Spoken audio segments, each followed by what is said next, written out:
Coming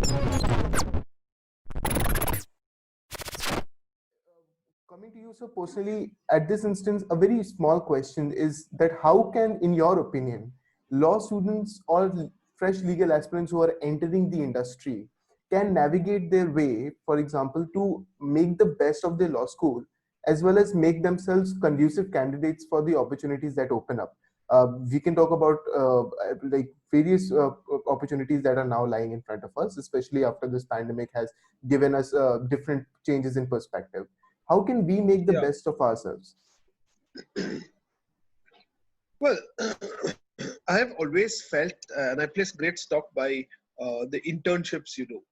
Okay, um, picking up research skills, picking up knowledge is one thing, but then picking up, I think, very importantly, the idea of working in a structure with other people in an office atmosphere and understanding what assistants require, putting it together. I think that's very, very critical. So I uh, don't think that enough emphasis is being placed on that. Like I've said many times, when you go on an internship, if you're genuinely caring about that, that could be the break. And I'll tell you honestly, I've seen this is not just, it's not a generational thing at all.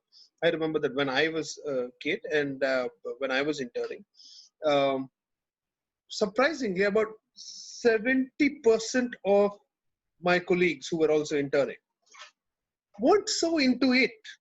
You know, this is something that they were doing during the vacations. So they were just happy when they came to court to just hover around near a court, to be sitting in the canteen downstairs, trying to figure out how to take a break in the afternoon to go and watch a movie, you know. And I think I've seen that even now. I see many interns just happy to sit, chill, sit back, be a wallflower, wait for the certificate.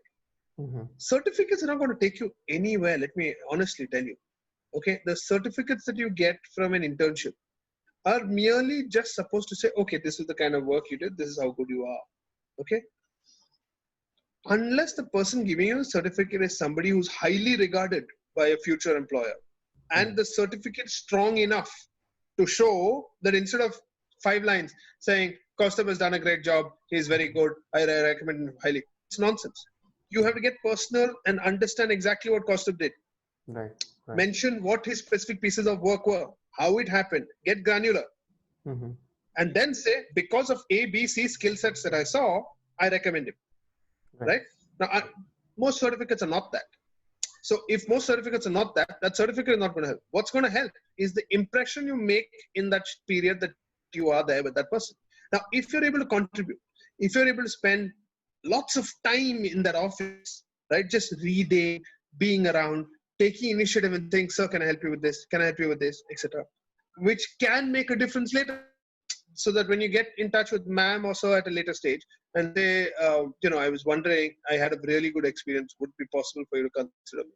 It can make a difference. It has made a difference in the manner in which my wife Haripriya and I look at juniors and have recruited them, etc.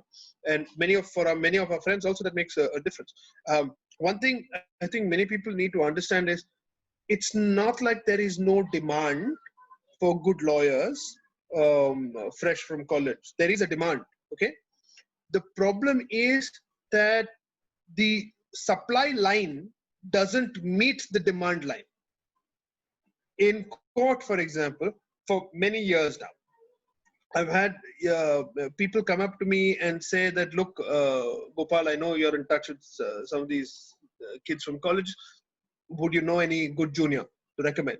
Right. So then I will talk to a few kids who've written to me, emailed, etc., and say, look, there is this other option, and I would recommend A, B, C aspects of that office, but there may be D, E, F drawbacks as well.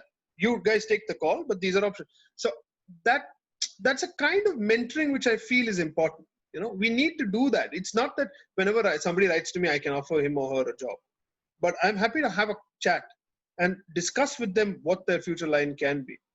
So I think there is always that option. I think the biggest, most important thing for me is that take your internship seriously. And that doesn't mean take it seriously only when you're there.